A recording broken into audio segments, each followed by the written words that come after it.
तो वो आपको यही बात बोलेंगे कि चाय से शुरू हुई थी सरकार और गाय पे अटक गई और विकास की मौसी 10 साल में रास्ते में भटक गई।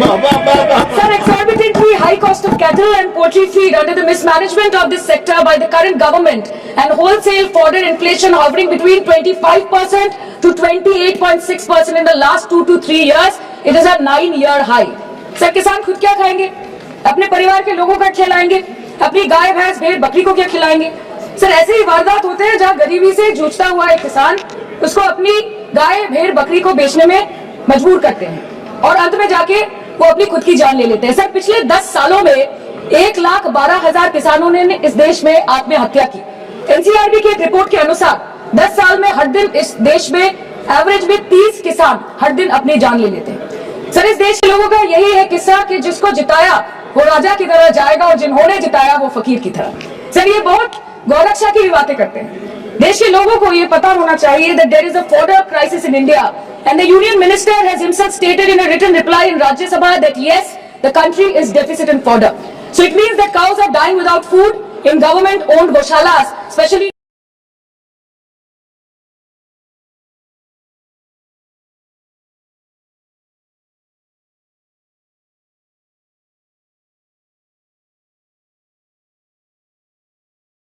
the BJP ruled state. 74,000 cattle had died at Panjrapools in Sundarnagar and Banaskantha district of Gujarat in the last 3 years. 200 cows were found dead in Madhya Pradesh's Shivpuri district. 173 cows allegedly died in a week in Chhattisgarh and 74,016 cows had died in Hingonia Gaushala in Jaipur during the previous BJP government in Rajasthan. तो sir, पहले खाना ही नहीं मिला, fodder crisis, फिर मिल भी जाए तो इतना महंगा कि किसान खरीद ही नहीं पा रहा है, फॉडर इन्फ्लेशन, और सर खाना मिल भी जाए तो पशुओं की बीमारी। उससे मुकाबला करने के लिए सरकार ने क्या किया?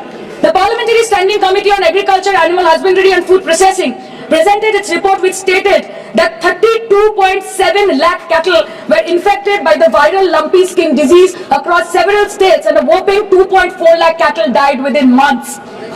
ये बोलते हैं कि गाय हमारी माता है पर माँ की रक्षा करना इन्हें नहीं आता है। अध्यक्ष महोदय, हम सब जानते हैं कि इस मिनिस्ट्री के अंतर्गत डेयरी भी आता है और भारत इस पूरी दुनिया में दूध के उत्पादन में नंबर 1 है, contributing to almost 24.46% of global milk production. But since the government has not been able to bridge the gap between demand and supply, it has successfully turned the country from being the largest producer of milk to an importer of milk. In the last 10 years, due to the stagnation in milk production, the gains of white revolution has been systematically whitewashed. The dairy farmers are forced to throw buckets of milk on the highway protesting against meager remuneration for their produce.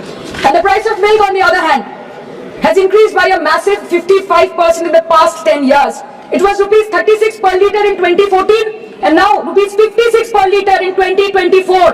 When this government came to power, the first thing the milk producing companies regulated by it did was to increase the price of milk by rupees 2 per litre. This was their revenge on the people of India for not providing a majority to the BJP. आम आदमी के दूध, छाछ, लस्सी, दही, पनीर पर 5% की GST, cream, condensed milk, मक्खन, घी पर 12% की जीएसटी और अमीरों के हीरो पर सिर्फ 1.5% की जीएसटी। सरकार उनको रिलीफ नहीं देती है जो विदेश में जाके मिल्क शेक और लाते की चुस्कियां लगाते हैं। ये सरकार उनको रिलीफ नहीं देती जो आम आदमी 2 पैकेट दूध खरीदने से पहले 10 बार सोचता है।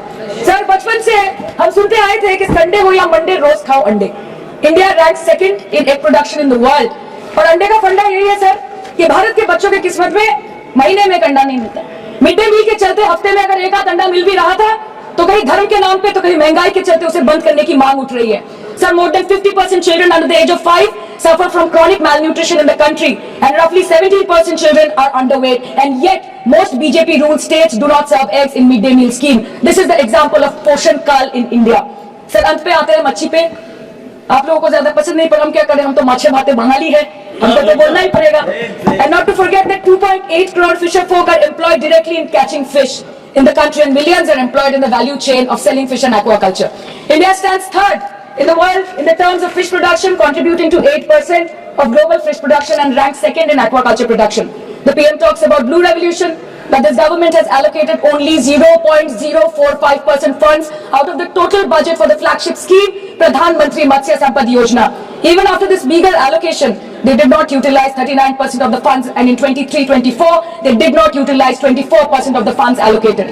और सर, भले ही सरकार को मणिपुर शब्द से एलर्जी हो but the fact remains that 1.5 years of lack of governance in the state has led to endangering of the fish species in India's largest freshwater body in Manipur, the Loktak Lake. So the government has to generate employment opportunities, investment in areas such as exports, post-harvest processing and import substitution. It has to deal with adversities like overfishing, depleting of fish stocks, pollution, disease outbreak, destruction of habitat and climate change. So my own parliamentary constituency has assembly constituencies like अभी दूसरी ministry पकड़े तो पता नहीं कहाँ पे जाके ये खत्म होने वाला है। मैडम मैं बस ये कहना चाहती हूँ कि इस बीजेपी सरकार ने पिछले 10 सालों में इस देश के लिए क्या किया, उससे बड़ी तालिका बनेगी कि 10 साल में क्या क्या कर सकते थे पर किया नहीं। 2014 में जो किसान मोदी है तो मुमकिन है सोच के और अच्छे दिन के ख्वाब देख के बीजेपी को वोट दे रहा था, 10 साल बाद वो बोलता है कि मोदी है तो नामुमकिन है, शायद अभी वो किसान है भी नहीं। तो इसीलिए मैं बोलना चाहती हूँ कि समय बड़ा महत्वपूर्ण होता है अध्यक्ष महोदय और बड़ा बलवान। बंगाली में हम एक बात बोलते हैं कि समय गेले साधन होबे ना। इसका मतलब यही है कि अगर समय चला गया तो साधना नहीं होगी, अगर भक्त रूठ गए तो आराधना नहीं होगी। और 3 से 303 से 240 के आंकड़े बोलते हैं कि इस बार जो आप चले गए तो दोबारा लौटने की संभावना नहीं होगी। तो यही बोल के मैं अपनी बात खत्म करती हूँ। Thank you so much.